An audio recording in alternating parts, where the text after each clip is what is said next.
फायरसाइडमा आज हामी बहस गर्नेछौँ कोरोनाको दोस्रो लहर र यसले निम्त्याउन सक्ने क्षति कति हो। हाम्रो जस्तो कमजोर स्वास्थ्य प्रणाली भएको मुलुकले दोहोरिरहेको यस्तो महामारीसँग कसरी जुझ्ने। छिमेकी मुलुक भारतमा कोरोनाको लहर सुनामीका रूपमा फैलिरहेको छ। तीव्रतर संक्रमणका बेला स्वास्थ्य प्रणाली धराशायी हुने क्रम छ। मानिसहरू आकुल व्याकुल छन्। तीनतिर खुला सीमा जोडिएको हाम्रो नेपालमा त्यसको बाछिटा पर्न थालिसकेको छ। देशका प्रमुख शहरका अस्पतालहरू कोरोनाका बिरामीले भरी भराउ हुन थालिसकेका छन्। भारतमा संक्रमित र मृतकको संख्या निकै ठूलो देखिए पनि तथ्याङ्क हेर्दा पछिल्ला सातामा भारतको भन्दा नेपालको संक्रमण दर भने बढी देखिन्छ। नयाँ प्रजातिको कोरोना भाइरस अघिल्लो वर्षको भन्दा अधिक संक्रामक भएको विज्ञहरू बताइरहेका छन्। यसको चाहिँ संक्रमण दर उच्च छ। किन त भन्दाखेरि संक्रमण हुँदाखेरि भाइरसको चाहिँ यो भाइरल लोड अलि उच्च छ पहिलेको भन्दा पनि। सरकारले पनि आउने जेठ असारमा संक्रमण उच्च बिन्दुमा पुग्ने प्रक्षेपण गरिसकेको छ। जेठको अन्तिम असारतिर हामी चाहिँ उच्चतम बिन्दुमा पुग्न सक्ने अवस्थामा पुग्न सक्छौँ है सतर्क गराउन खोजे। तर सरकारले जारी गरेका जनस्वास्थ्यका मापदण्ड न त सरकारी स्तरबाट पालना भएको देखिन्छ न त जनस्तरबाटै। संक्रमणको साङ्लो तोड्न पहिले जस्तो लकडाउन गर्ने पक्षमा पनि सरकार छैन। हटस्पटहरूमा पार्सली लकडाउनहरू हुन सक्छ, तर त्यो लोकल मात्रै। नेसन वाइड लकडाउन हामी तत्काल चाहिँ गर्दैनौँ। सरकारले प्रक्षेपण गरे जस्तै दैनिक संक्रमण 11,000 सम्म पुग्दा त्यसले निम्त्याउन सक्ने जोखिम कति हो। के हाम्रो स्वास्थ्य प्रणालीले दैनिक 11,000 नयाँ संक्रमितको भार थेग्न सक्छ? त एकदमै यो भन्दा नि अझ बढ्न सक्छ। पहिलो उबार भन्दा दोस्रो उबारमा झन् बढी नै मानिसहरू इफेक्ट हुन्छन् र मानिसहरूको मृत्यु पनि बढी हुन्छ भन्ने कुरा मान्यता छ। या भारतमा भए जस्तै बिरामीले अक्सिजन र अस्पतालको बेड नै नदेखेर ज्यान गुमाउनु पर्ने हो। प्रक्षेपण गरिए जस्तो 11,000 जति संक्रमण दर नपुग्नका लागि हामीले के गर्नुपर्छ? भारतसँग सीमा जोडिएका नेपालगञ्ज र वीरगञ्ज जस्ता सहरबाट जे खबर आइरहेका छन् तिनले खतराको ठूलै घण्टी बजाइरहेका छन्। आखिर यो दोस्रो लहरबाट बच्ने उपाय के हो? नागरिकको तहबाट के गर्न सकिन्छ? सरकार र सरकारी संयन्त्रहरूले के गर्नुपर्ने हो? संक्रमणको अघिल्लो लहरबाट हामीले के सिक्यौं जुन आज हामी अपनाउन सक्छौं? फायरसाइडको आजको अङ्कमा हामी यिनै प्रश्नको जवाब खोज्नेछौँ र आज हामीसँग हुनेछन् सरुवा रोग विशेषज्ञ डाक्टर अनुप वास्तोला।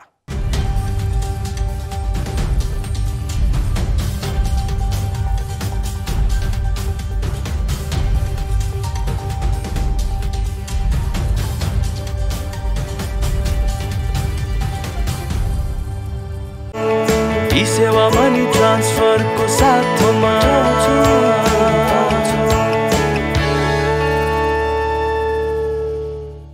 डाक्टर अनुप वास्तोला काठमाडौँ स्थित शुक्रराज ट्रपिकल सरुवा रोग नियन्त्रण अस्पतालका प्रमुख कन्सल्टेन्ट हुन्।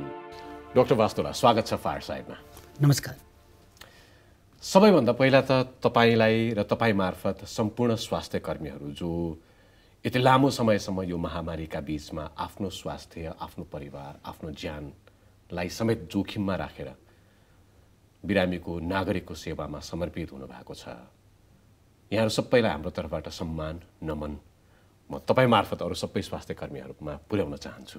Thank you so much. धन्यवाद, धेरै धेरै धन्यवाद। तपाईँहरूको शुभेच्छाकै कारणले गर्दाखेरि नेपालका अहिलेका स्वास्थ्य कर्मीहरू जुन कोभिडको लडाइँमा लडिरहनु भएको छ उहाँहरूलाई थप ऊर्जा मिलेको छ। धन्यवाद। अब यति गर्दा गर्दै पनि तपाईहरू यति लाग्दा लाग्दै पनि भारतमा पछिल्लो पटक संक्रमणको दोस्रो लहर तीव्र रूपमा फैलिरहँदा नेपालमा पनि त्यसका असरहरू व्यापक रूपमा देखिसकिया छ। तपाईँ एउटा स्वास्थ्य कर्मी भएका नाताले कोभिडका बिरामीहरूको उपचारमा लागिराख्नु भएको नाताले र काठमाडौँमा विशेष गरी सबैभन्दा धेरै पेसेन्ट जहाँ हुन्छ भनेर भनिन्छ, केन्द्रमा रहेर काम गरिरहँदाखेरि भारत र नेपालको तुलना कसरी गर्नुहुन्छ? नेपालको अवस्था खासमा कस्तो हो? हामीले यसलाई अघिल्लो वर्षमा गएर पनि हेर्न सक्छौँ। मित्र राष्ट्र भारतमा नेपालका धेरै आम दाजुभाइ दिदीबहिनीहरू काम गर्नुहुन्छ र यो संक्रमण जुन चाहिँ यो संक्रमण भनेको मान्छेको व्यवहारमा विशेष गरेर व्यवहारले चाहिँ ल्याउने रोग हो। मित्र राष्ट्र भारतमा जब सङ्क्रमण फैलियो अघिल्लो वर्ष, त्यस पश्चात हामीले लकडाउन पछिको अवस्थामा जसरी खुल्ला गऱ्यौँ, फलस्वरूप विभिन्न क्षेत्रबाट नेपाली नागरिकहरू फर्केर आउनुभयो। उहाँहरू सङ्क्रमित हुनुहुन्थ्यो। उहाँहरूलाई हामीले व्यवस्थापनमा धेरै कोसिस गऱ्यौँ, तर व्यवस्थित हुन सकेन। फलस्वरूप सङ्क्रमण फैलियो र त्यसको लागि धन्न हामीलाई मित्र राष्ट्र भारतमा पिकमा पुग्दै गरेको अवस्थाको 1 महिनापछि हामी पिकमा पुगेको अवस्था थियो र अहिले त्यही हुँदैछ। मित्र राष्ट्र भारतमा सङ्क्रमणको दर अहिले उच्च हुँदैछ भने हामी बिस्तार अघिल्लो बिन्दुमा छौँ। तर तराईका क्षेत्रहरूमा मुख्य गरेर नेपालगञ्ज भैरवा क्षेत्रमा चाहिँ अथवा वीरगञ्जमा पनि अहिले पछिल्लो समयमा चाहिँ सङ्क्रमण दर चाहिँ भारतको जस्तै तीव्र रूपमा फैलिएको अवस्था छ। अब त्यो आँकडाहरू हेर्ने हो भने मैले आफैले पनि अध्ययन गर्दाखेरि र छापामा आएका तथ्याङ्कहरूलाई हेर्ने हो भने पनि भारतमा सङ्ख्यात्मक रूपमा निकै धेरै छ। बितेको 4-5 दिन यता हेर्ने हो भने सङ्क्रमण दर 3 लाखभन्दा बढी नागिसकेका छ, 3.5 लाख जति पुगिराखेका थियो। नेपालमा पनि 3000 भन्दा उकालो लागेको छ दैनिक सङ्क्रमण। तर दर हेर्ने हो भने, पर्सेन्टेजमा हेर्ने हो भने नेपालको चाहिँ अझै धेरै देखिन्छ।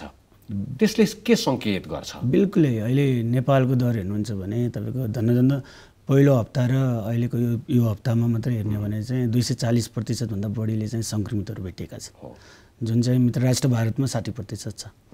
यसले के जनाउँछ भन्दाखेरि हामीले मित्र राष्ट्र भारतमा सङ्क्रमण फैलिँदै गर्दा अपनाउनु पर्ने जति पनि मापदण्डहरू थियो, आम सर्वसाधारणहरूले अपनाउनु पर्ने मापदण्डहरू थियो, त्यसलाई हामीले व्यवस्थित गरेनौँ।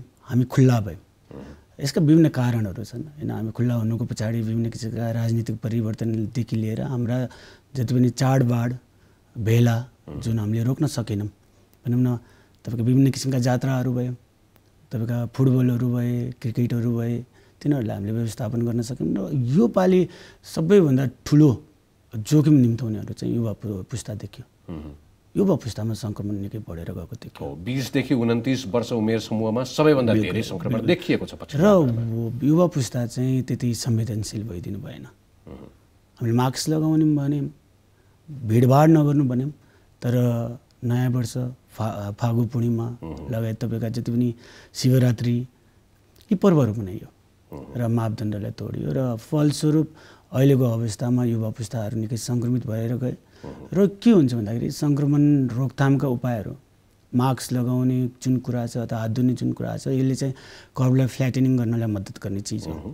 तर ती नै मापदण्डहरू हामीले तोडिसकेपछि अब यो भाइरस जुन फैलिने दर छ यो बढेर गयो। यो जुन हामीले R0 भन्छौँ, यो पक्कै पनि बढेर गएको छ होइन। यो R0 चाहिँ 1 भन्दा कम भइदियो भने चाहिँ सङ्क्रमण निश्चय हुँदै गएको बुझिन्छ। यो कुरालाई अलिकति प्रश्न पारिदिनुहोस् त। कस्तो छ भन्दाखेरि जस्तै नेपालमा R0.7 अथवा 0.9 भनेर आयो भने चाहिँ ती जति पनि सङ्क्रमितहरू चाहिँ 10 जनाले 7 जना जतिलाई सार्छन् भन्ने बुझिन्छ। तर R0.2 भयो भने चाहिँ तपाईँको सङ्क्रमितको सङ्ख्या चाहिँ डबल हुन्छ। 1 जनाले 2 जनालाई, 2 जनाले 4 जनाले, 4 जनाले 8 जनाले, 8 जनाले 16 जना, डबलिङ हुँदै जान्छ। त प्रत्येक साइकल इन्क्रिज हुँदै गएपछि एक्कासी यस्तो पिकमा पुग्छ, त्यसलाई हामीले रोक्नै सक्दैनौँ। सो अहिलेको अवस्थामा चाहिँ यो वृद्धि दर एकदमै फैलिएको छ र अझै पनि नेपाल सरकारले निर्णयहरू गर्यो। तपाईँले त्यता इङ्गित गर्नुभएको हो, अहिले जुन भाइरसको नयाँ प्रजाति भनिएको छ, यो भाइरस चाहिँ त्यसरी दोहोरो सङ्ख्यामा सङ्क्रमण दर त्यसरी बढ्ने खालको हो? बिल्कुलै यो अहिले देखिरहेछ जुन मित्र राष्ट्र भारतले भोगिरहेको छ, त्यहाँनिर सङ्क्रमण एक्कासी बढेर गएको छ होइन। तपाईँको 3 लाख 4 लाखको हाराहारीमा सङ्क्रमितहरू पत्ता लगाएका छन्। पत्ता नलगाएका लक्षणविहीन त कति होलान्। अस्पतालसम्म नपुगेका, परीक्षण नभएका त निकै होलान्। मानिसहरू बाहिर निस्किने, मापदण्ड नअपनाउने, त्यहाँ माथि सङ्क्रामक भाइरस व्यवस्थित हुने, यी दुईवटा पक्षहरू अहिलेको हाम्रो जुन स्थिति आएको छ यसको मूलभूत कारण हो चाहिँ यही नै। तपाईँले अघि युवाको व्यवहारको कुरा पनि गर्नुभयो र सङ्क्रमण दर कसरी बढिरहेको छ भन्ने कुरा गरिरहँदाखेरि हामीले कोरोना भाइरसको नयाँ प्रजाति भनेको एकदमै धेरै सुनिएको छ। UK variant, Brazilian variant, south African variant भनेर कुरा गरेको सुनिन्छ। अहिले नेपालमा कस्तो खालको भाइरस आइरहेको हो, यसको बारेमा अध्ययन कति भएको छ र साँच्चै तपाईँले भने जस्तो व्यवहार मात्रै कारक हो वा त्यो प्रजातिको गुण नै त्यस्तो हो जसले युवाहरूमाथि आक्रमण ज्यादा गर्छ? अब अहिले विभिन्न राष्ट्रहरूमा भेरिएन्टहरू देखिए। तपाईँको युकेमा पहिलोपल्ट देखिएको युके भेरिएन्ट होइन, तपाईँको ब्राजिलमा देखियो नयाँ भेरिएन्ट, साउथ अफ्रिकामा देखियो नयाँ भेरिएन्ट, र अहिले हाम्रो मूलभूत कारण भनेको मित्र राष्ट्र भारतमा देखिएको जुन double mutant variant, double mutant त नभनौँ भन्छ नि होइन, तर जुन म्युटेन्ट भेरिएन्ट छ त्यो अलिकति सङ्क्रामक छ। अब यसको अध्ययनहरू अझै बाँकी छ, निकै सङ्क्रामक छ भनिन्छ।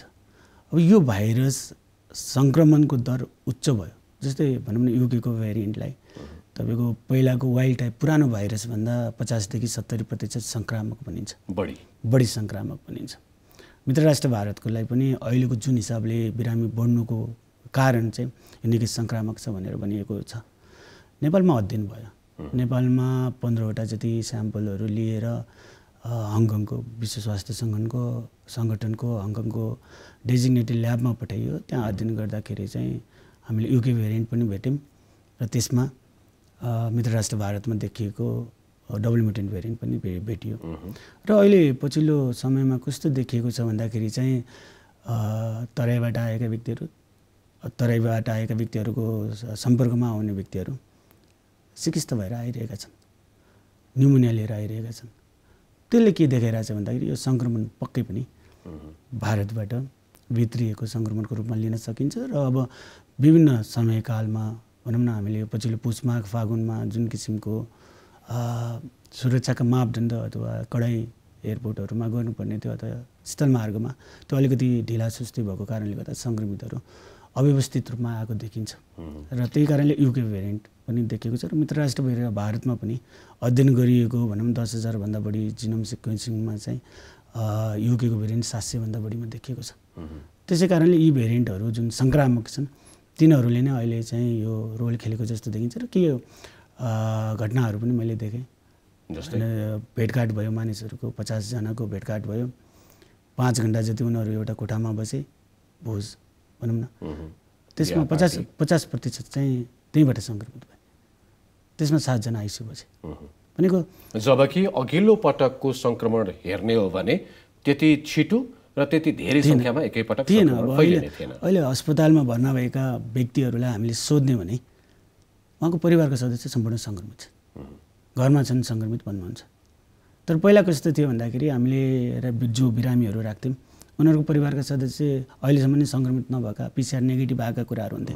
त्यो होम आइसोलेसनमा नै छुट्टै कोठा छुट्टै शौचालय बस्नुहोस् भनेर हामीले सुझाउँथ्यौँ। अहिलेको स्थितिमा त्यस्तो छैन। अहिले त घरका एकै घरका परिवारका सदस्यहरू जो सङ्क्रमित हुनुभएको छ प्राय सम्पूर्ण व्यक्तिहरू सङ्क्रमित भएको भेटिएको छ। सेवा मनी ट्रान्सफरको साथमा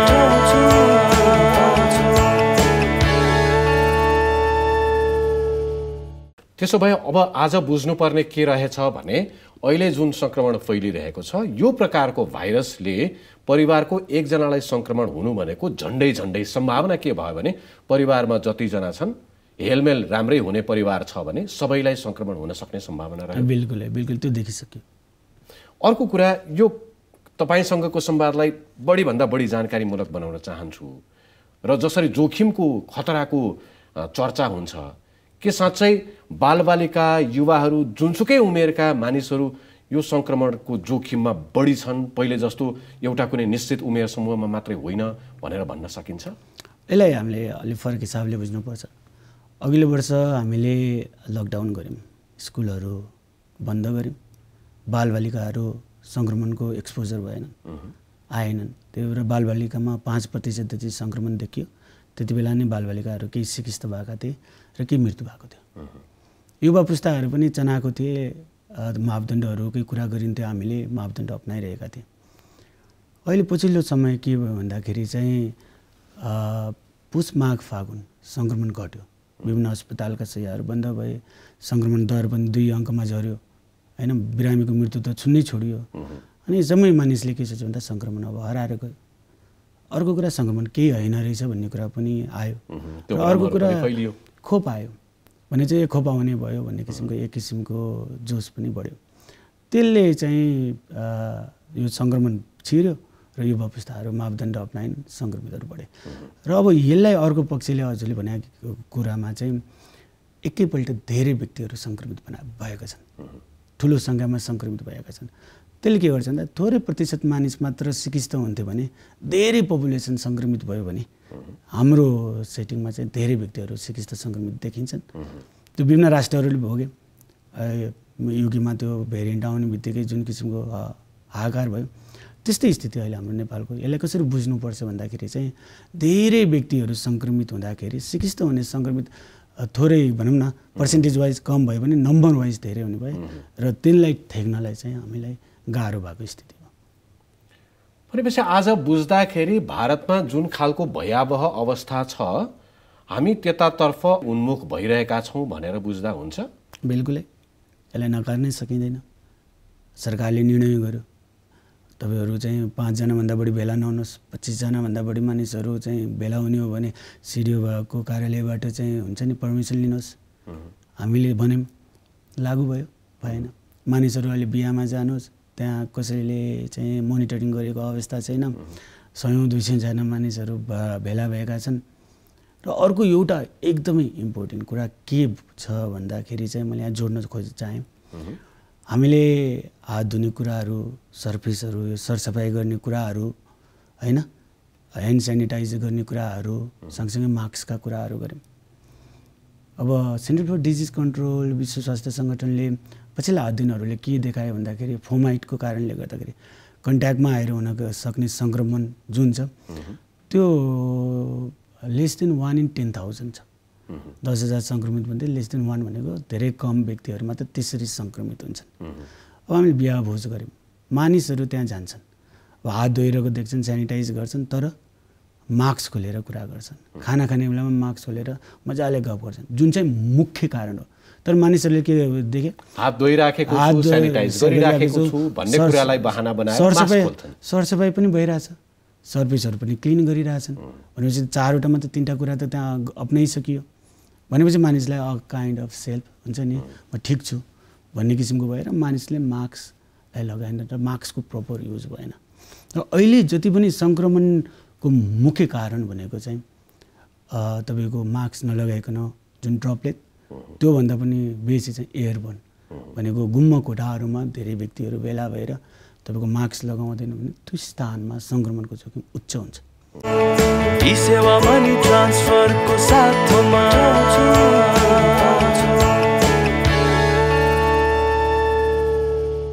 र त्यो नै मुख्य कारक तत्त्व हो। त्यही भएर हाम्रा आउँदा दिनका जति पनि रणनीतिहरू छन् युनिभर्सल मास्किङमा हुनुपर्छ र मास्कलाई प्राथमिक रणनीतिका बारेमा कुरा गरिरहँदाखेरि सरकारले आफ्नो खालको तयारीहरू गरिराखेको छ, निषेधाज्ञाको तयारी छ। यो कुरा गरिरहँदाखेरि पनि प्रक्षेपण त छ। सोद्धा नमिठो लाग्ला के भारतमा जस्तै नेपालमा पनि बेड नपाएर, अक्सिजन नपाएर, ओखती मूल्य नपाएर मानिसहरूको मृत्यु हुने सम्भावना निश्चित प्राय छ भन्न सकिन्छ? अहिलेको अवस्थामा यदि हामी अगाडि बढ्यौँ भने नेपाल सरकार स्वास्थ्य मन्त्रालयले 800वटा एसडियू, 1200वटा बन्दै गरेको, 800वटा रेडी भएको कुराहरू समाचारमा आइरहेको छ। र अहिलेको स्थितिमा जति पनि अस्पतालहरू छन् जो कोभिडको उपचारमा खटिएका छन्, ती अस्पतालहरूका शय्याहरू भरिभर आउन थालेका छन्, भरिएका समाचारहरू आउन थालेका छन्, मानिसहरूले बेड नपाएर आउन थालेका छन्। तराईमा अथवा नेपालगञ्जमा त हामीले त्यो देखिसक्यौँ। र यसरी नै हामी अगाडि बढ्ने हो भने भोलिका दिनहरूमा त्यो क्षण आउँछ, यसलाई हामीले नकार्न सक्दैनौँ। र यहाँनिर अहिले हामीले एकदमै जरुरी, एकदम तदारुकताका साथ गर्नुपर्ने भनेको काम जति पनि प्राइभेट सेक्टर्सहरू छ, मेडिकल कलेजेसहरू छन्, उहाँहरूको टास्क सिफ्टिङ गर्न जरुरी छ। त्यो भनेको चाहिँ भेन्टिलेटरहरू खाली छन् तर अन्य प्रयोजनको लागि राखेको छ, नन कोभिड बिरामीको लागिहरू राखेको छ भने त्यसलाई कोभिडको लागि चाहिँ डेजिग्नेटेड गर्न जरुरी छ। हामीले टास्क जुन हुन्छ त्यसलाई अहिले व्यवहारिक भएर होइन, एक किसिमको कोलाबोरेसन जुन किसिमको हुनुपर्ने छ कम्युनिकेसन, त्यसलाई हामीले राम्रो व्यवस्थित गरेर त्यो व्यवस्थापन गऱ्यौँ भने अलिकति सहज हुने देखिन्छ अहिलेको अवस्थामा। सरकारी बाहेकका अन्य अस्पतालहरू, निजी अस्पतालहरूले पनि कोभिडका बिरामीहरूका लागि केही निश्चित बेड आइसियु भेन्टिलेटरहरू असाइन गर्नु पर्यो।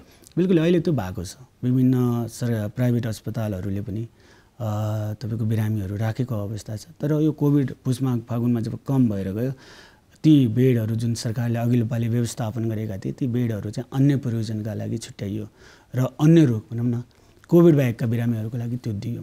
फलस्वरूप अब अहिले यो यस्तो चाँडै बढेर गयो कि त्यसलाई व्यवस्थित रूपमा कोरोना भाइरसको सिकिस्त बिरामीको उपचारको प्रयोजनका लागि चाहिँ छुट्याउनलाई चाहिँ अलिकति समय लागेको जस्तो मैले बुझेको छु। अब सरकारले निर्देशन दियो 50,000हरू चाहिँ 50% बेड चाहिँ कोभिडको लागि छुट्याउ भनेर होइन।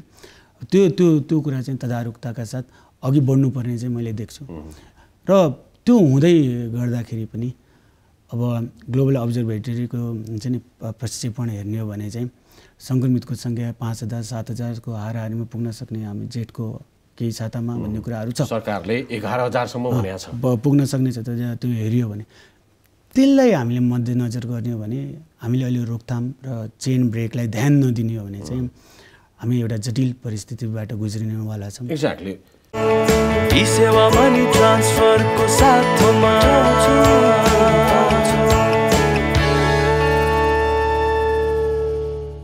यो जटिल विषय हो। यो एकदमै भयावह हुन सक्ने सम्भावनाका बारेमा हामी कुरा गरिरहेका छौँ। हाम्रो तयारीहरू पर्याप्त भइरहेको छैन, तदारुकता पुगिराखेको छैन भनिरहँदाखेरि हामी जे गरिरहेका छौँ, जुन तरिकाले गरिरहेका छौँ, जस्तो हाम्रो व्यवहार छ, यो सबै हेर्दाखेरि तपाईँले हामीले वा सरकारले भनिरहेको त्यो प्रक्षेपण छ नि, भयावह स्थितिको कल्पना छ नि, त्यो रोक्न सक्ने सम्भावना छ त? यसलाई रोक्न सकिन्छ। यहाँनिर एउटा मुख्य कुरा के भयो भन्दाखेरि आम सर्वसाधारणहरूलाई हामीले मास्क लगाउनु, दूरी कायम गर्नु अथवा हुन्छ नि भिडभाड नगर्नु भनेर पटक भन्यौँ। यो दोस्रो छाल भनौँ न चैतको पहिलो दोस्रो हप्ताबाट बिरामी बढ्न थालिसकेपछि नि हामीले पटक सचेत गरायौँ। सरकारले निर्णयहरू गर्यो तर त्यो निर्णयको पालना भएन। अब हाम्रो अहिलेको जुन हामीले गर्नुपर्ने काम भनेको कडाइका साथ प्रस्तुत हुने भयो। मान्छेको मोबिलिटीलाई चाहिँ रोक्नु पर्यो। किन भन्दा सङ्क्रमण सार्ने भनेको जो व्यक्ति सङ्क्रमित छ, जो बाहिर निस्किन्छ, जसले व्यवहार भनौँ न परिवर्तन गर्दैन, मास्क लगाउँदैन, होइन, घुमफिर गर्छ, भिड गर्छ, त्यो व्यक्तिले चाहिँ सङ्क्रमणको स्रोत हो, त्यसले सार्छ। अब हामीले त्यो व्यक्तिलाई सङ्क्रमित जुन छ अथवा लक्षणविहीन सङ्क्रमितहरू जुन छन् तिनीहरूलाई चाहिँ मोबिलिटीलाई चाहिँ कम गर्नु पर्यो। त्यसको लागि चाहिँ हामी कडाइका साथ प्रस्तुत हुनुपर्ने अवस्था मैले देख्छु। सबैभन्दा महत्त्वपूर्ण तपाईँले इङ्गित गरिरहेको के रहेछ भने नागरिक आफै सचेत हुने, आफ्नो ओहोर दोहोरलाई एकदमै बन्द गर्ने, मास्क लगाउने, हात धुने, सेनिटाइजरको प्रयोग गर्ने, भिडभाडमा नजाने, सामाजिक दूरी वा भौतिक दूरी जे भनौँ यसलाई, यो अधिकतम प्रयोग गर्ने। त्यति हुने हो भने चेन ब्रेक हुन्छ, सङ्क्रमणको साङ्लो तोडिन्छ। यसलाई डिपेन्ड गर्छ हामीले कति समयसम्म कडाइ गर्छौँ, मानिसहरूले कडाइ पश्चात कस्तो व्यवहार गर्छन्।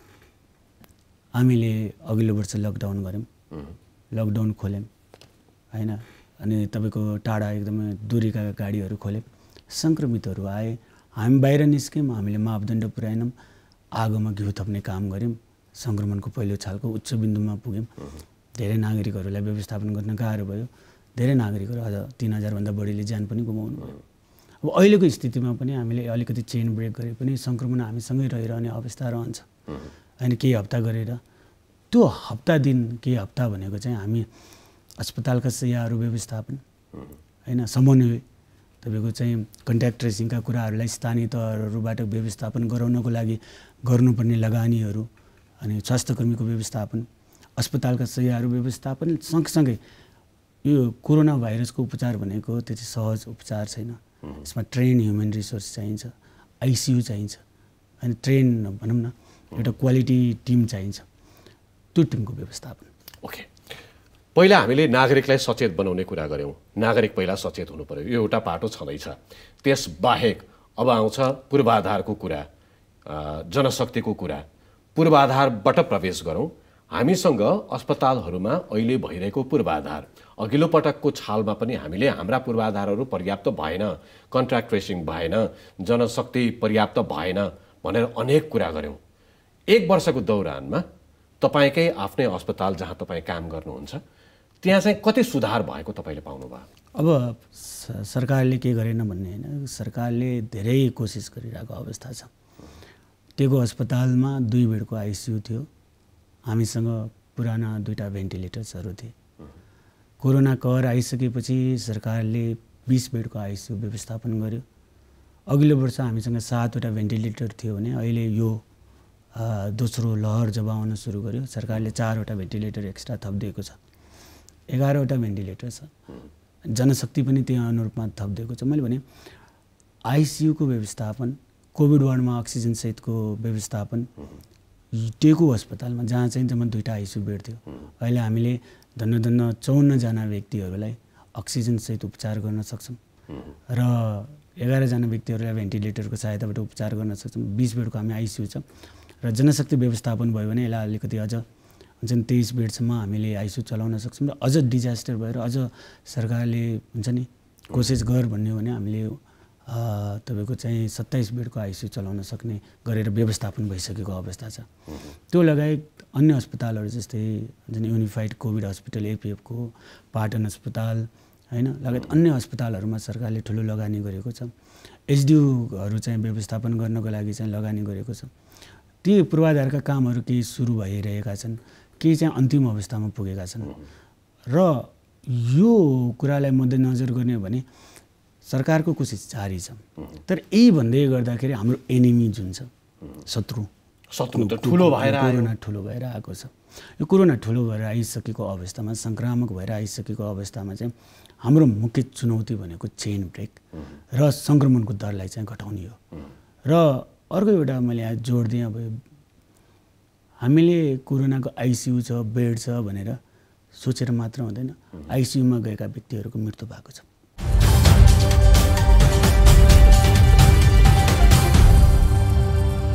अहिले अस्पतालहरूमा बिरामी भएर पुग्ने अधिकतम सङ्क्रमितहरूलाई पुग्ने बित्तिकै अक्सिजन चढाउनु पर्ने स्थिति छ भन्ने सुनिन्छ। तपाईँले भेरिफाई गरिदिनु होला। जो आइसियुमा पुग्छ उनीहरूलाई भेन्टिलेटरमै पुर्याउनु पर्ने स्थिति छ भन्ने पनि सुनिन्छ। भेन्टिलेटरमा पुगेका एकदमै थोरै मानिसहरू मात्रै रिकभर हुने सम्भावना, यो त सामान्य कुरा भयो, स्वाभाविक कुरा भयो। फेरि यो कुराहरूलाई नियन्त्रण गर्ने कसरी? अब यो बुझ्नुपर्छ, यो जुन शत्रु छ, एनिमी भाइरस, यो यसले सङ्क्रमण गरेर न्युमोनिया भइसक्यो भने एउटा त अहिलेकै समयमा अस्पतालको आइसियुको शय्या पाए पनि उपचार गर्दै गर्दाखेरि मृत्यु हुनसक्छ। त्यसलाई चाहिँ हामीले बुझ्नु जरुरी छ। मैले त्रसित बनाउन खोजे होइन, मैले देखेको कुरा भन्दैछु होइन। अर्को कुरा, न्युमोनिया भएर रिकभर भए पनि ती मानिसहरूमा लामो समयसम्म कोभिडका अन्य लक्षणहरू लामो समयसम्म बस्ने देखिन्छ भनेपछि हामी जोगिनुको अर्को उपाय केही पनि छैन, सकेसम्म जोगिने नै हो। त्यही भएर हाम्रा सरकारका रणनीति 2 किसिमले लाग्नुपर्छ। एउटा त सङ्क्रमित हुनेबाट आम सर्वसाधारणलाई जोगाउने, यसमा आम सर्वसाधारण र सरकार सहकार्य गर्नुपर्ने मैले देखेको छु। जनप्रतिनिधिहरू घर घरमा गएर अथवा टोलमा गएर कोरोना व्यवस्थापनको लागि मास्कका कुराहरू हुन्छ नि पर्याप्त मात्रामा इन्फर्मेसन आम सर्वसाधारणले दिन जरुरी छ। स्वास्थ्यका जति पनि निकायहरू हुन्छ नि अहिले चाहिँ आम सर्वसाधारणलाई कसरी कोरोना भाइरसबाट जोगिने प्रिभेन्सनको पाटो एउटा छ भने अहिले जुन छाल सुरु भइसकेको छ, लहर सुरु भइसकेको छ, त्यो लहरलाई रेस्पोन्स कसरी गर्ने, एउटा रेस्पोन्सको काम त भइरहेका छन्। विभिन्न अस्पतालहरू लागिरहेका छन्, स्वास्थ्यकर्मी लागिरहेका छन्, तर यो बढ्दै जान सक्ने यसलाई कसरी लिन सकिन्छ? सपोज सङ्क्रमित मध्ये 5 जना सिकिस्त हुन्छ भनेर मानौँ, 100% भनौँ न, 100 जनामा 5 जना सिकिस्त हुन सक्छ। हिजो राजधानीमा 2000 भन्दा बढी सङ्क्रमितहरू भेटिए। अब त्यसैले ती व्यक्तिहरू चाहिँ लक्षण देखिन सुरु हुने 5-7 दिन अथवा न्युमोनिया हुन लाग्ने हुन्छ नि 8-9 दिन 10 दिन भनौँ न, ती इन्क्युबेसन पिरियड र लक्षण देखिन लाग्ने भनेको आजको 8-10 दिनमा तीमध्ये 5%लाई अस्पताल चाहिन सक्ने सम्भावना हुन्छ। त्यो हिसाबले हेर्ने भने चाहिँ सिकिस्त सङ्क्रमितको सङ्ख्या बढ्दै जाने अवस्था रहन्छ। र अहिले अर्को चुनौती के छ भन्दाखेरि सिकिस्त भएका सङ्क्रमितहरूको अस्पतालको आइसियुमा बस्ने समय लामो हुन्छ। कम्तीमा पनि 10-12-15 दिनसम्म उनीहरू आइसियुमा बस्ने गर्छन्। त्यही भएर हामीले जति नम्बर अहिले काउन्ट गरेका छौँ ती भरिन सक्छन् र जो व्यक्तिहरू अबका दिनहरूमा सिकिस्त हुनुहुन्छ उहाँले अस्पतालको आइसियुको शय्या नपाउन सक्ने सम्भावना दिन प्रतिदिन बढेर जान सक्ने सम्भावना। यही पोइन्टबाट सुरु गरौँ। अब कुनै व्यक्तिलाई सङ्क्रमण भयो तर लक्षण देखिएको छैन, मानौँ उसले परीक्षण गरेर थाहा पायो कि ऊ सङ्क्रमित छ, ऊ सिकिस्त हुन नपर्ने अवस्थासम्म पुग्नका लागि, भनौँ न स्वस्थ भइरहनका लागि र अस्पतालमा भर्ना नहुनका लागि गर्न सक्ने उपायहरू के हुन सक्छन्? अब त्यसलाई पर्टिकुलरली कुनै पनि ड्रग्सहरू छैन भनौँ न, जम्मै एक्सपेरिमेन्टल ड्रग्सहरू छ जसले चाहिँ तपाईँको प्रोग्रेसनलाई रोक्दैन, हुन्छ नि, रोक्न सकोस्। हामीले अघिल्लो वर्ष रेमडेसिभिर अथवा फेभिपिराभिर अथवा अहिले विभिन्न औषधिहरू मित्र राष्ट्र भारतले नै बनाइरहेको अवस्था छ। हामीले आइभरमेक्टिन युज गऱ्यौँ होइन, धेरै औषधिहरू प्रयोग गऱ्यौँ, हाइड्रोक्सिक्लोरोक्विनहरू युज गऱ्यौँ, प्रोफाइलेक्टिकली पनि त्यो युज गऱ्यौँ। ती जम्मै चाहिँ काम नलाग्ने हुनाले त्यसले घटाउँदैन भन्ने कुरा देखेको छ। मुख्य कुरा यो कुरा एक्चुअली फेरि दोहोऱ्याइदिनुहोस्। रेमडेसिभिर लगायतका औषधिहरू जस्तो हाइड्रोक्सिल समथिङ यी नामका औषधिहरू पनि काम नलाग्ने हो। मुख्य गरेर अब रेमडेसिभिरको प्रभावकारिता 7 दिनसम्म दियो भने हुन्छ नि, कोर्स अलिकति सर्ट गर्छ, तर यसले गर्दा आइसियु जाने, भेन्टिलेटरमा जाने मृत्युदरलाई घटाउन भन्ने अध्ययनले देखाइसकेको छ। अब आइभरमेक्टिन, हाइड्रोक्सिक्लोरोक्विन लगायत जति पनि दबाईहरू छन् जुन विभिन्न ठाउँहरूमा अहिले पनि प्रयोग गरेको देखिन्छ, तिनीहरू पनि प्रभावकारी छैनन्। यहाँ मुख्य कुरा चाहिँ लक्षण देखेका व्यक्तिहरू लक्षण बढ्छ कि बढ्दैन भनेर ध्यान दिन जरुरी छ। आफूलाई देखेका लक्षण जस्तै खोकी बढ्न थाल्यो होइन, तपाईँको चाहिँ ज्वरो बसिरह्यो, श्वास प्रश्वासमा समस्या आउन थाल्यो अथवा तपाईँको श्वास प्रश्वासको दर बढेर गयो र मुख्य गरेर मोनिटर गर्ने जुन हुन्छ, हामीले यदि कोही व्यक्तिलाई खोकी छ, अलिकति असहज जस्तो भएको छ, उहाँको सेचुरेसन चाहिँ भनौँ न हामीले टार्गेट भन्छौँ 93 भन्दा माथि छ, तर उहाँ 6 मिनट हिँडेर आउँदाखेरि उहाँको सेचुरेसन चाहिँ घटेर 92 भन्दा तल पुग्न थाल्छ। त्यो भनेको अक्सिजनको लेभल त्यो घटेर गएको अवस्था छ भने उहाँहरू चाहिँ अस्पताल जानुपर्छ। त्यो जाँच्ने कसरी? व्यक्तिले आफैले पनि जाँच्न सक्छ? बिल्कुल, त्यो पल्स अक्सिमिटर पाइन्छ बजारमा, त्यो किनेर त्यसको मापन गर्न सकिन्छ। र मुख्य मैले जोड्न खोजेको कुरा के छ भन्दाखेरि लक्षण देखिएको 5-7 दिनमा न्युमोनियाका लक्षणहरू सुरु हुन्छन्। त्यो अवस्थामा यदि न्युमोनियाका लक्षणहरू देखेका छन् कि छैनन् होइन, त्यो कुरा बिरामीले आफूले बुझ्नुपर्छ। त खोकी बढेर जान सक्छ, कोही व्यक्तिलाई बिना खोकी पनि न्युमोनियाका लक्षण देखिन सक्छ, अलिक शिथिलता आउँछ। तपाईँको सुत्दाखेरि, मुख्य गरेर सुत्दाखेरि अक्सिजनको सेचुरेसन घटेको देखिन्छ। त्यो बाहेक पनि अन्य अवस्थामा यदि सेचुरेसन छ, हुन्छ नि, 4 भनौँ न दिनमा 4 पल्ट 6 घन्टाको अवस्थामा नापिराख्दाखेरि नर्मल छ, तर 6 मिनट हिँड्दाखेरि चाहिँ सेचुरेसन 93 भन्दा तल 92, 91 जस्तो घट्न थाल्यो भने स्वास्थ्यकर्मीको परामर्श लिनुपर्ने अवस्था हो। त्यो बाहेक अन्य अवस्थामा घरमै बसेर उपचार गर्न सकिन्छ। यो कुरा यहाँ जोड्नुको कारण के छ भन्दाखेरि अहिले अस्पतालमा मुख्य गरेर अक्सिजन चाहिने न्युमोनिया भएका बिरामीहरूलाई उपचार चाहिएको अवस्था छ। सामान्य लक्षण देखेका, ज्वरो आएका अथवा शरीर दुखेका व्यक्तिहरू अस्पतालमा गएर भर्ना भइदिँदा त्यहाँनिर चाहिँ अन्य बिरामीहरू जसलाई आवश्यक छ उनीहरूले उपचार नपाउन सक्छन्। सिकिस्त प्रकारका बिरामीहरूका लागि उपचार नपाउन सक्छन्। तर जो व्यक्तिहरू घरमा बसेका छन् उनीहरूको लागि सरकारले हुन्छ नि, कुनै पनि समुदायले अथवा हुन्छ नि लोकल गभर्मेन्टले चाहिँ कसरी सेवा प्रदान गर्न सकिन्छ, उनीहरूका लक्षणहरू बढेर गए कि गएनन्, जटिलताहरू आउँदैछन् कि छैनन्, उनीहरूलाई अस्पतालका सहीहरू चाहिने हुन् कि होइनन् भन्ने कुराहरू चाहिँ त्यसलाई चाहिँ अनुगमन गर्दै। डाक्टर वास्तवमा यो कुरा गरिरहँदाखेरि नि कोरोनाको नयाँ प्रजाति भनेर जसरी चर्चा हुन्छ, यो नयाँ प्रजाति थप सङ्क्रामक मात्रै होइन, थप जोखिमपूर्ण पनि छ, थप खतरनाक पनि छ। यसले सिम्टमहरू पनि, लक्षणहरू पनि अधिक मात्रामा देखाउँछ, मान्छेलाई एकैचोटि शीतल बनाउँछ, ज्वरो एकदमै धेरै आउँछ, श्वास प्रश्वासमा एकदमै समस्या आउँछ भन्ने जस्ता कुराहरू पनि सुनिन्छन्। यसमा पनि अलिकति प्रश्न पार्दिनुहुन्छ। यो कस्तो छ भन्दाखेरि कोरोना भाइरसले मुख्य गरेर असर गर्ने भनेको हाम्रो श्वास प्रश्वास प्रणालीलाई हो।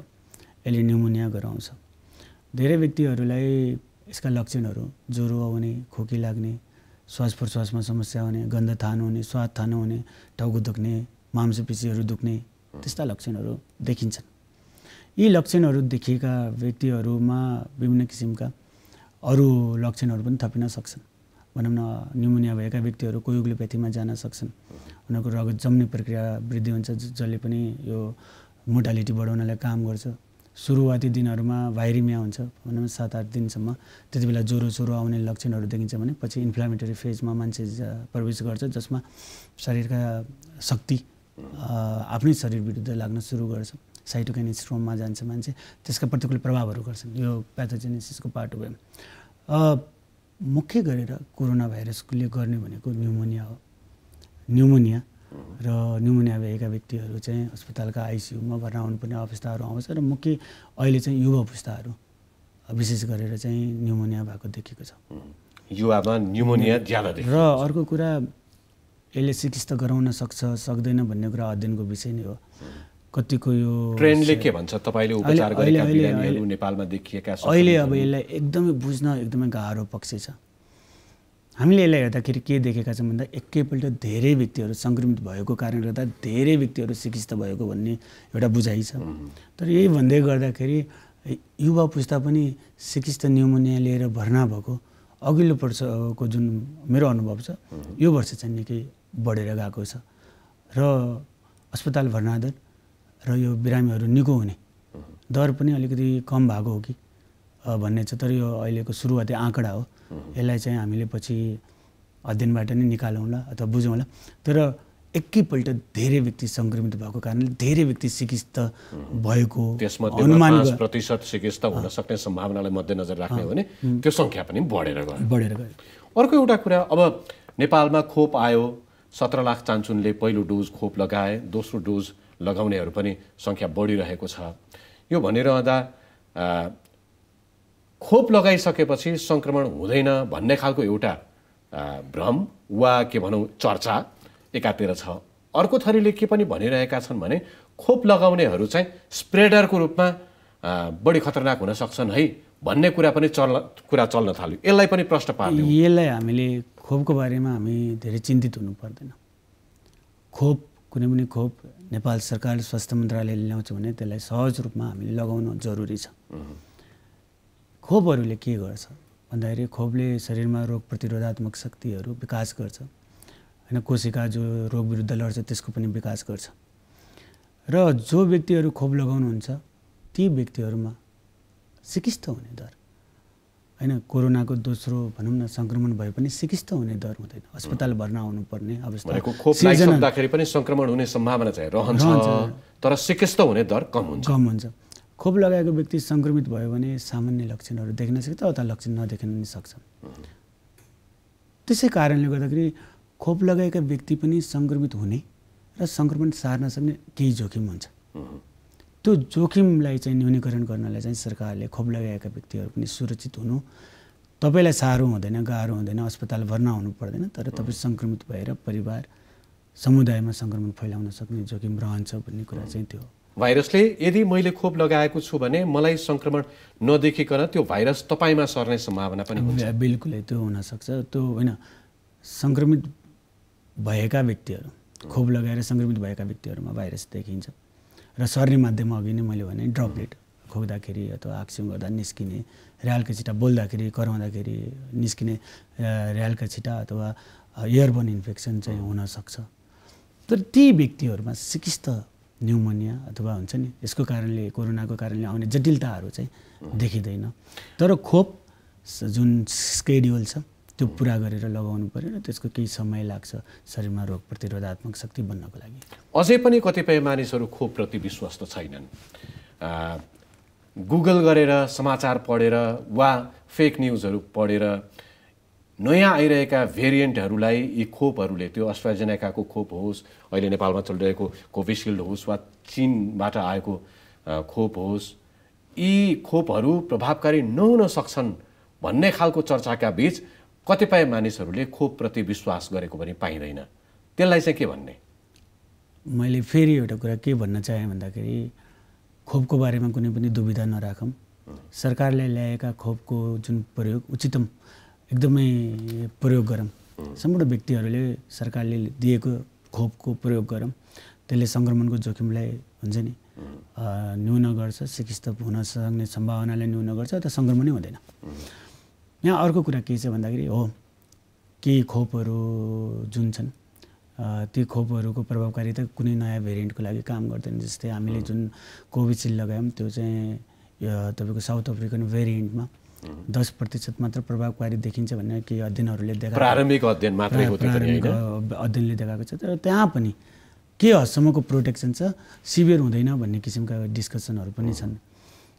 र हामीले अर्को एउटा कुरा के गरिरहेछौँ भन्दाखेरि चाहिँ खोप लगाएका व्यक्तिहरू सङ्क्रमित भएर आएका छन् कि छैनन् त्यसलाई पनि हेरिरहेका छौँ मेरो अस्पतालमा। त्यो किन जरुरी छ भन्दाखेरि यदि खोप लगाएका व्यक्तिहरू पनि सिकिस्त न्युमोनिया लिएर आउँछन् भने हामीमा नयाँ किसिमको भेरिएन्ट अथवा तपाईँको जुन साउथ अफ्रिकन भेरिएन्ट पनि छ कि भन्ने आँकडा हामी डिस्कस गर्न सक्छौँ अथवा यो फिडब्याक सरकारलाई दिन सक्छौँ भने त्यो पनि हेरिरहेको अवस्था छ। 6 जना जति खोप लगाएका व्यक्तिहरू सङ्क्रमित भएर आउनुभयो, तर उहाँहरूले पहिलो खोप मात्र लगाउनु भएको थियो, दोस्रो खोप लगाउनु भएको थिएन। तीमध्ये 2 जना बुवाहरू चाहिँ सिकिस्त न्युमोनिया हुनुभएको थियो, तर उहाँहरू चाहिँ खोप लगाएको 2-4 दिनमै सङ्क्रमित भएको अवस्था थियो। त्यो कुरालाई मध्यनजर गर्दाखेरि खोप लगाएका व्यक्तिहरू सङ्क्रमणको जोखिममा न्यून छन् भनेर बुझ्न सकिन्छ। र अर्को एउटा इन्ट्रेस्टिङ डाटा चाहिँ मैले के पाएँ भन्दाखेरि हामीले 46 जना सिकिस्त सङ्क्रमितहरू आइसियुमा भर्ना गऱ्यौँ चैतमा। त्यसमा 10 जना जति चाहिँ 65 वर्षभन्दा माथि उमेर समूहको हुनुहुन्थ्यो। कसैले पनि खोप लगाउनु भएको थिएन हैन, कसैले पनि। तर खोप लगाएको व्यक्ति त्यति बेला कोही पनि आउनु भएको थिएन। अहिले पछिल्लो समय यो वैशाखमा केही केसहरू त्यस्तो हामीले भेट्यौँ। त्यो एकदमै इन्ट्रेस्टिङ छ। र अहिले अस्पतालमा भर्ना हुने व्यक्तिहरूको दरलाई हेर्नुहुन्छ भने 65 वर्षभन्दा माथि उमेर समूहका व्यक्तिहरू के खोप नलगाएका छन्, अन्य बिरामीहरू चाहिँ 65 वर्षभन्दा कम उमेरका छन्। त्यो भनिरहँदा अब चिन्ता के पनि बढ्यो भने 18 वर्ष मुनिका बालबालिकाले खोप लगाएका छैनन्। यो बिचमा सङ्क्रमण यसरी बढ्यो कि स्कुलहरू बन्द भइसकेका थिएनन्। बालबालिकाहरूमा अलिकति बढी खतरा हुन सक्छ कि भन्ने केही आँकडाहरूले पनि देखायो। पछिल्ला आँकडाहरूले हरेक दिन करिब 100-150 को हाराहारीमा 9 वर्ष मुनिका बालबालिकाहरू सङ्क्रमित भएको देखिन्छ। 150-200 को आसपासमा 19 वर्ष मुनिका किशोर किशोरीहरू सङ्क्रमित भएको देखिन्छ। बालबालिकालाई कसरी जोगाउने, किशोर किशोरलाई कसरी जोगाउने र उनीहरूमा देखिएको सिम्टम पनि ठुला मान्छेहरूलाई देखिएको सिम्टमभन्दा थोरै फरक छ भन्ने कुरा पनि सुन्नमा आउँछ। बिल्कुलै बच्चाहरूमा विशेष गरेर ज्वरो आउने, शरीर दुख्ने, पखाला लाग्ने जस्ता लक्षणहरू देखिन्छन्। केही बच्चाहरूमा सङ्क्रमित भन्दा केही बच्चाहरूमा चाहिँ कोरोना भाइरसको प्रभावले गर्दाखेरि एउटा हाइपर इन्फ्लेमेटरी सिन्ड्रोम भन्छौँ, कावासाकी लाइक डिजिज हैन, त्यसले चाहिँ मुटुका धमनीहरूलाई पनि असर गर्ने, अलिकति सिकिस्त बनाउने, शिथिलता ल्याउने र बालबालिकाको मृत्यु पनि हुन सक्ने जस्ता कुराहरू अध्ययन अनुसन्धानले देखाएका छन्। त्यो भेटिएको पनि छ नेपालमा पनि। केही बालबालिकाहरूमा अध्ययन पनि भएको छ, पब्लिकेसन्सहरू पनि भएको छ। अब मुख्य कुरा भनेको परिवारको त्यो जिम्मेवारी व्यक्तिले बालबालिकालाई जोगाउनलाई भूमिका खेल्नुपर्छ। मास्क लगाउने कुरा, हात धुने कुराहरू, भिडभाड नगर्ने कुराहरू, त्यो पार्ट चाहिँ बालबालिकामा पनि उत्तिकै छ र बालबालिकाले चाँडै लिन्छन् पनि, तर त्यसलाई कार्यान्वयन गर्न बालबालिका अलिकति असक्षम हुन्छन्। त्यही भएर उनीहरूलाई अनावश्यक रूपमा भिडभाडमा लाने, भोज भतेरमा लाने, रिक्समा राख्ने काम चाहिँ जो तपाईँको वयस्क व्यक्ति हुनुहुन्छ, रेस्पोन्सिबल पर्सन, बाउआमा, उहाँहरूले त्यो रोल खेलिदिनुपर्छ। र अर्को कुरा सरकारले निर्णय गरिसकेको छ, सङ्क्रमणको जोखिम उच्च हुन सक्ने स्थान स्कुल पनि रहेको, हटस्पट बन्न सक्ने स्थान रहेको भएर त्यहाँ अहिले हामीले स्कुलहरू बन्द गरिएको छ। त्यसले पनि बालबालिकालाई बचाउनको लागि चाहिँ मद्दत गर्छ। र बालबालिकाहरूलाई जोगाउने भनेको मापदण्ड पुरा गर्ने नै हो। अरू अहिले हुन्छ नि खोपहरूमा अध्ययनहरू हुँदैछ। केही खोपहरू 16 वर्षभन्दा माथिका हुन्छ नि 16 वर्षसम्म पनि प्रयोग ल्याइएका छन्। अब अन्य बालबालिकाका अध्ययन भइसकेर खोप आयो भने त्यो फरक पाटो भयो। अहिलेको अवस्थामा चाहिँ हामी खोप आउला भनेर निर्धक्क हुनुपर्ने अवस्था छैन। विश्वव्यापी खोपको माग एकदम धेरै छ। अब नेपालले पनि माग गरेको 10 लाख खोप हुन्छ नि आपूर्ति भएको अवस्था छैन। त्यसै कारणले हामीले खोपको कुरा गर्दै गर्दा हाम्रो मुख्य अहिलेको रोकथामको उपाय भनेको चाहिँ चेन ब्रेक गर्ने र मास्क, युनिभर्सल मास्किङलाई चाहिँ गर्ने, त्यसलाई चाहिँ नारै लिएर जानुपर्छ। अब हामीले अहिले भारतलाई हेरेर धेरै रेफरेन्स लिइरहेका छौँ। भारतका समाचारहरू सुन्दाखेरि एकदम डरलाग्दो सुनिन्छ। हामीले भारतबाट अहिले तत्काल सिकेर तत्काल लागू गर्न सक्ने हाम्रो क्षमता अनुसार त्यस्ता के कुरा हुन सक्छन् जो नागरिक स्तरबाट हुन सक्ला, अस्पतालहरूले, स्वास्थ्यकर्मीले हुन सक्ला, वा सरकारले र सरकारी संयन्त्रहरूले तत्काल सिकेर तत्काल लागू गर्न सक्ने के छ? अब मुख्य कुरा के छ भन्दाखेरि हामीले विभिन्न राष्ट्रहरूलाई हेऱ्यौँ, मित्र राष्ट्र भारतमा पनि हेऱ्यौँ। मित्र राष्ट्र भारतको अहिलेको जुन हुन्छ नि आउटब्रेक भएको छ, त्यसमा विभिन्न पोलिटिकल इस्युजहरू, भिडभाड, अब तपाईँको मेला हैन लगायत तपाईँको किसानहरूको चाहिँ तपाईँको त्यो आन्दोलन यी जम्मै कुराहरूले चाहिँ प्रभाव पारेको देखिन्छ र नेपालमा पनि केही हदसम्म त्यस्ता एक्टिभिटिजहरू भए। अब मित्र राष्ट्र भारतमा जुन किसिमले सङ्क्रमितहरूको दर बढ्दै गएको छ के हुन्छ भन्दाखेरि अर्ली रेस्पोन्स, जस्तै पहिलो लहरमा चाइनामा वुहानमा जसरी सुरुवाती दिनहरूमा लकडाउनहरू गरियो त्यसले सङ्क्रमणलाई फैलावटबाट रोक्यो। हामीले अर्ली डेजमै जब सङ्क्रमणको दर यसरी उच्च पुग्दैछ भने हामीले केही हदसम्म अलिकति रोकथामका उपायहरूलाई व्यवस्थित रूपमा अर्ली डेजमै गऱ्यौँ भने हामी सङ्क्रमणको दरलाई घटाउनलाई हुन्छ नि मद्दत पुग्छ। मित्र राष्ट्र भारतमा विभिन्न ठाउँहरूमा चरममा पुगेपछि लकडाउनहरू गरियो, हेल्थ केयर सिस्टमहरू कोल्याप्स भए होइन, अहिले विभिन्न ठाउँहरूमा भइरहेको छ। यो रोग जुन छ यो रोग लाग्यो भने तपाईँ हो सङ्क्रमित हुने, तपाईँ हो सिकिस्त हुने। भोलि अब बेडका शय्याहरू अभाव भयो भने तपाईँ हो दुःख पाउने, तपाईँको परिवारले हो दुःख पाउने। म यसो सम्झिन्छु बाहिर हेर्दाखेरि मानिसहरू मास्क नलगाइकन हिँडिरहेका हुन्छन्, भिडभाड गरिरहेका हुन्छन्, तर त्यो आइसियुमा भर्ना भएको बिरामी जुन सिकिस्त छ त्यसले आफ्नो जीवनको लागि लडेको त्यो हुन्छ नि कष्ट, त्यो एनआइभीमा त्यो हुन्छ नि अब कष्ट र त्यसका परिवारका सदस्य जो बाहिर आइसियु बाहिर आँखा भरेर टिलपिला आँखा भरेर जुन बस्नु भएको छ उहाँहरूले त्यो कोरोना के हो भन्ने बुझ्नु भएको छ। त्यो जो कोही पनि हुनसक्छ, आम सर्वसाधारणले त्यसलाई बुझ्नुपर्छ। सुरक्षाका मापदण्ड मास्कलाई प्राथमिकताका साथ राख्नुपर्छ भने चाहिँ अनावश्यक कुराहरूमा अत्यावश्यक सेवा बाहेकमा बाहिर ननिस्किदिनुहोस्। सक्नुहुन्छ भने अहिले सेल्फ लकडाउनमा बस्नुहोस्। यति भनिरहँदाखेरि पनि सङ्क्रमण त बढिरहेकै छ। हुन त सरकारी संयन्त्रहरूले सहरी क्षेत्रहरूमा निषेधाज्ञाको तयारी गरिराखेको छ, निषेधाज्ञा होला, मानिसहरूको आवत जावत कम होला, र पनि सङ्क्रमण त समुदायमा छ। त्यो सङ्क्रमणमा समुदायमा रहेको सङ्क्रमणलाई भयावह स्थितिमा परिणत हुन नदिनका लागि हाम्रो उपचार संयन्त्र, हाम्रो स्वास्थ्य संयन्त्र, तपाईले भारतको रेफरेन्स दिँदै त्यहाँको स्वास्थ्य संयन्त्र धराशायी भएको कुरा गर्दै गर्दाखेरि हाम्रो जनशक्ति, हाम्रो स्वास्थ्य संयन्त्र कतिको अब कन्फिडेन्समा छ? तपाईँ आफै यो 1 वर्ष 14-15 महिना काम गरिरहँदाखेरि त्यो कन्फिडेन्स तपाईँसँग छ त्यो भोलि भयावह स्थिति होला र म त्योसँग जुझ्नको लागि तयार पर्ने हुनसक्छ भनेर? अब यसलाई हामीले दुईवटा पक्षबाट सोचौँ। पहिलो पक्ष त हजुरले भने जस्तै रोकथामका उपायहरूमा चाहिँ पब्लिक हेल्थको एउटा पाटो भनेको मोबिलिटी कम गर्ने कुरा भइहाल्यो। दोस्रो पाटो भनेको जुन अहिले हिट गरिसक्यो, जुन किसिमको इम्प्याक्ट गरेको छ त्यसको रेस्पोन्स। त्यो रेस्पोन्स भनेको अस्पतालका शय्या, अक्सिजन सहितका शय्याहरूको व्यवस्थापन र त्यहाँ काम गर्ने स्वास्थ्य कर्मीहरूको व्यवस्थापन। अघिल्लो वर्षको अनुभवमा चाहिँ हामीले जुन हिसाबले सङ्क्रमितहरू चिकित्सा सङ्क्रमितहरू बढेर गए त्यसलाई रेस्पोन्स गर्दाखेरि हामीले टाइम लियौँ र व्यवस्थापन केही हदसम्म हुन्छ नि हामीले व्यवस्थित गर्न सक्यौँ। सरकारले निजी अस्पतालहरू, मेडिकल कलेजहरूमा चिकित्सा सङ्क्रमित राख्ने संरचनाहरू विकास गर्यो। सङ्क्रमितहरूलाई उपचारमा खटिनेहरूलाई हुन्छ नि अस्पतालहरूलाई तपाईँको पे गर्ने अथवा हुन्छ नि स्वास्थ्य कर्मीहरूलाई इन्करेज गर्ने कुराहरू जति पनि कामहरू भयो त्यसले एउटा पहिलो छाललाई हामीले पहिलो लहरलाई चाहिँ के हदसम्म रोक्यौँ। तर त्यति बेला पनि एउटा यस्तो अवस्था आएको थियो जति बेला केही व्यक्तिहरूले चाहिँ अस्पतालसम्म पुग्न नपाएर अथवा अस्पतालमा बेड नपाएर ज्यान गुमाउनु भएको अवस्था थियो।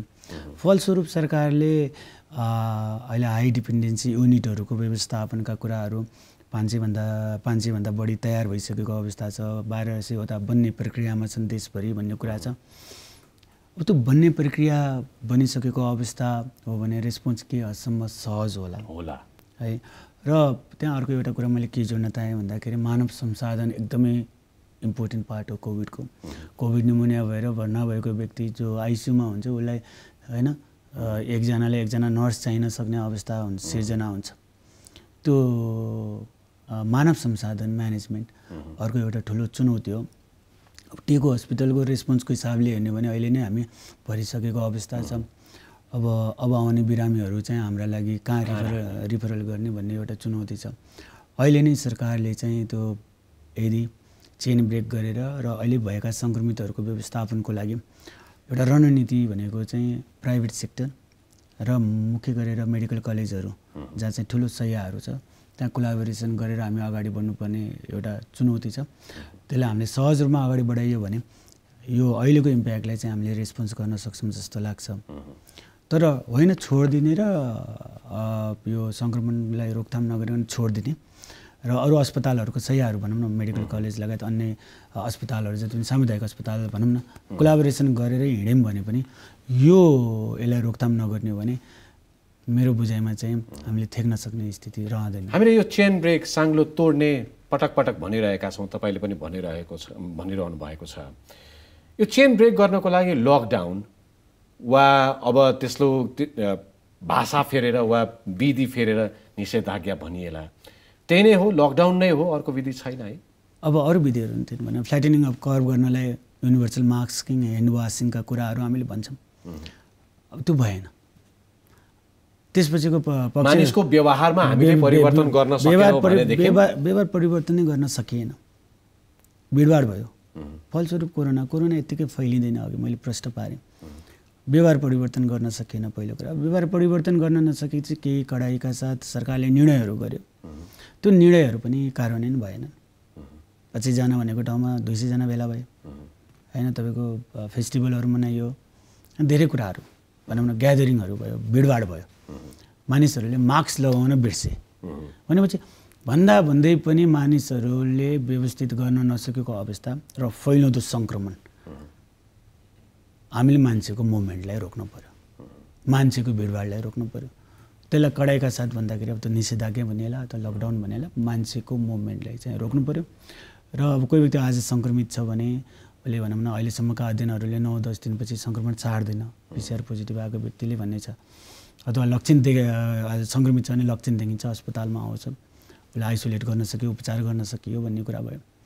भनेको मानिसहरू बाहिर निस्किन पाएन र समुदायमा रहेका अन्य सङ्क्रमित नभएका व्यक्तिहरूको भेटमा भएन भने त्यो डिफ्युज हुन्छ, त्यो सङ्क्रमणको दर घटेर जान्छ भन्ने कुरा हो। त्यो धेरै ठाउँमा यो सक्सेसफुल भएको अवस्था छ। चाइनाले सुरुमा गरेकै त्यही थियो, फलस्वरूप चाइनाले समयमा वुहानमा व्यवस्थापन गर्न सक्यो, हामीले पनि लामो समय हामीले गऱ्यौँ, थुप्रै देशहरूले गरे। हामी करिब अन्तिममा छौँ। तपाईँसँग संवाद हुने भइसकेपछि मैले तपाईँ नजिक रहेर र अन्यत्र पनि काम गर्ने केही स्वास्थ्य कर्मीहरूसँग पनि अलिकति जानकारी लिएको थिएँ। उहाँहरूबाट मैले के पाएँ भने कतिपय अवस्थामा यो कोरोनाको कहर चलिरहँदाखेरि जति महामारी बढ्दै जान्छ त्यति कतिपय स्वास्थ्य कर्मीहरूमा यो तपाईँहरूले कतिको प्रयोग गर्नुहुन्छ मेडिकल ह्युम्यानिटी अर्थात् चिकित्सकीय मानवीयता, यो पनि बिस्तारै यो पटक चाहिँ अलिकति हराउँदै गएको हो कि भन्ने गुनासो पनि सुनियो। दोस्रो, जुन मानव संसाधनको कुरा गर्नुभयो, परम्परागत ट्रिटमेन्ट पद्धतिमै हामी चलिरहेका छौँ, पोहोर जे गऱ्यौँ आज पनि त्यही गरिरहेका छौँ, प्रोग्रेस भएन, हामी अपडेट भएनौँ, नयाँ इन्फर्मेसन छ, नयाँ भेरिएन्ट छ, नयाँ सङ्क्रमणको तरिका छ, यी कुराहरूमा हामी अपडेट भएनौँ भनेर स्वास्थ्य कर्मीहरू आफै पनि गुनासो गरिरहनु भएको छ। यी कुराहरूमा तपाईँले कसरी हेर्नु भएको छ? अब उपचार सेवा भनेको कुराहरू कस्तो हुन्छ भन्दाखेरि चाहिँ त्यो अस्पतालमा 10 जना बिरामी हुनुभयो भने मैले दिने सेवा क्वालिटी चाहिँ केयर राम्रो हुन्छ। तर एकैपल्ट बढेका सिकिस्त सङ्क्रमितहरूको चाप, इमर्जेन्सीमा 4-5 जना सिकिस्त, कोभिड वार्डमा त्यस्तै सिकिस्त बिरामी छन्, माथि पनि त्यस्तै सिकिस्त बिरामी छन् भने मैसँग रहेको मानव संसाधन पनि कम हुन जान सक्छ, एक किसिमको फटिग आउँछ त्यो, र सेवा चाहिँ हुन्छ नि अलिकति फितल हुनसक्छ, त्यो जहाँ पनि हुने कुरा। एकैपल्ट धेरै सिकिस्त बिरामी आयो भने रेस्पोन्स कसरी गर्ने, लिमिटेड जुन ह्युमन रिसोर्स जुन मानव संसाधन छ त्यो एउटा पाटो एकदमै इम्पोर्टेन्ट हुन्छ। अब अहिले जति पनि अध्ययन अनुसन्धानहरू आए होइन, स्वास्थ्य मन्त्रालय त्यसमा अपडेट छ, स्वास्थ्य मन्त्रालयले गाइडलाइनहरू फेर्ने काम गरेका छन् र अहिले स्वास्थ्यकर्मी जति पनि हुनुहुन्छ उहाँहरूले अध्ययन गरिरहेको विषयहरू छ। जस्तै पछिल्लो समयमा रेमडेसिभिरको जुन सोलिडारिटी ट्रायलबाट आयो, यसलाई हामीले कति प्रयोग गर्ने भन्दा कति चिकित्सक साथीहरूले त्यसलाई प्रयोग गर्न छोड्नु भएको छ, द्याट इज जस्टिफाएबल छ। प्लाज्माको खासै रोल देखिँदैन भन्ने अध्ययन अनुसन्धानले देखायो, अहिले त्यो कम भएर गइसकेको छ। अब केही नयाँ दबाईहरू आएका छन् होइन, इन्फ्लेक्सिमाब, तपाईँको टोसिलिजुम्याबहरू, यिनीहरूको प्रभावकारिता चाहिँ सिकिस्त बिरामीहरूमा राम्रो देखिएको छ होइन, साइटोकाइन स्ट्रोमलाई यसले रोक्छ भन्ने छ। त्यसका लागि हामीले पहल स्वास्थ्य मन्त्रालयसँग त्यो औषधि ल्याउनका लागि पटक भनिरहेको अवस्था छ। सो अब यो एजुकेसन यो हुन्छ नि, यो साइन्स, मैले अघि एउटा कुरा जोडेको थिएँ, तपाईँको 1 in 10,000 पिपुल भनौँ न लेस देन त्यति चाहिँ हात अथवा नाक मुख छुँदाखेरि सर्छ, फोमाइटबाट सर्छ भन्ने चाहिँ अध्ययनले देखाएको छ। तर मेन जोगाउने भनेको मास्कले हो भन्ने कुराहरू अध्ययनले देखायो। अब हाम्रो फोकस चाहिँ mask, universal mask correct consistently use गर्नुपर्छ भन्ने कुराहरूमा हामी फोकस हुन जरुरी छ। सो अध्ययन अनुसन्धानले बिरामीको उपचारमा चाहिँ सहयोग गर्छ र नयाँ अध्ययन अनुसन्धान अनुसारका उपचार के गर्न सकिन्छ, मलाई जहाँसम्म लाग्छ जति पनि स्वास्थ्य कर्मीहरू हुनुहुन्छ उपचारमा खटिनु भएको उहाँहरू अपडेटेडै हुनुहुन्छ। हामी एभ्री डे भनौँ न नयाँ आएका कुराहरू अध्ययन गरिरहेका हुन्छौँ। उपचार बेस्ट के दिन सकिन्छ भन्ने हाम्रो चासोको विषय हुन्छ। बिरामी राखिसकेर पुराना पद्धतिबाट तपाईँहरूको प्रतिबद्धता एक ठाउँमा छ। हामी अन्तिममा छोटोमा बताइदिनुहोस्। तपाईँले स्वास्थ्य मन्त्रालयमा पटक पटक अनुरोध गरेको कुराहरू बारम्बार गर्दै हुनुहुन्छ, जुन मापदण्डको कुराहरू, निर्णयका कुराहरू, पूर्वाधार जुटाइदिने कुराहरूमा स्वास्थ्य मन्त्रालयको तदारुकताको बारेमा पनि कुरा गर्दै हुनुहुन्छ। तपाईँहरू जति प्रतिबद्ध हुनुहुन्छ, तपाईँले जति नागरिकलाई आह्वान गर्दै हुनुहुन्छ, जति अर्जेन्सी तपाईँसँग छ, त्यति अर्जेन्सी राजनैतिक नेतृत्व र सरकारमा पाउनुहुन्छ? हामीले मापदण्डका कुराहरू भन्दै गर्दा मापदण्डहरू मिचिएका कुराहरू चाहिँ नकार्न मिल्दैन। रोकथामका लागि अपनाउनु पर्ने भिडभाड नगर्ने कुराहरू चाहिँ त्यसलाई व्यवस्थित गरिएन। विभिन्न दलहरूको भेला भयो, मन्त्री उतार्ने कामहरू भयो र अहिले पनि विभिन्न ठाउँहरूमा भेला, मास्क नलगाइ जाने होइन। कस्तो छ भन्दाखेरि आम सर्वसाधारणले हेर्ने भनेको चाहिँ त्यो व्यक्ति जसलाई चाहिँ हामीले हुन्छ नि एउटा उसको रूपमा हेरिन्छ, त्यो व्यक्तिहरूले मापदण्ड तोड्दै गर्दाखेरि चाहिँ त्यो व्यवहार परिवर्तनमा असर गर्दछ होइन। त्यो साइकोलोजी कुरा पनि आउँछ त्यो होइन। अब त्यो एउटा पक्ष भयो। अर्को व्यवस्थापनको कुरामा चाहिँ हामीले व्यवस्थापनका जति पनि कुराहरू भनेका छौँ, स्वास्थ्य मन्त्रालयमा ती कुराहरू व्यवस्थित गर्ने कामहरू भएका छन्। केही कुराहरू अलि ढिलासुस्ती होला, त्यो नहुने होइन। तर मुख्य एउटा इम्पोर्टेन्ट कुरा के छ भन्दाखेरि स्वास्थ्य मन्त्रालयलाई हामीले पटक पटक भनेका कुराहरू स्वास्थ्य मन्त्रालयले अगाडि लगेर जुन पेस गर्दाखेरि त्यसको कारणमै अन्य मन्त्रालय एलाइटहरूबाट टाइमली रेस्पोन्स नहुँदाखेरि समन्वय अलिकति फितलो जस्तो हो कि भन्ने यसो बुझाइ हुन्छ। तर होल सोलमा हेर्दाखेरि हामी अझै पनि एउटा राम्रो पक्षमा छौँ। आजै हामी निर्णय गर्नुपर्ने अवस्थामा छौँ र चेन ब्रेक गर्नको लागि र स्वास्थ्य कर्मीहरूको हौसला बढाउन, बेडहरू व्यवस्थापन गर्नको लागि चाहिँ अझै पनि सम्पूर्ण मन्त्रालय चाहिँ सेन्सिटिभ हुनुपर्छ भन्ने चाहिँ मलाई लाग्छ। हस्, धेरै धेरै धन्यवाद। तपाईँ आफू पनि सुरक्षित रहनुहोला, तपाईँसँगै तपाईँका सहकर्मीहरू र देश र जनता नागरिकलाई पनि सुरक्षित राख्नमा तपाईँको दत्तचित्तता कायम रहोस्। हाम्रो शुभकामना छ। Thank you.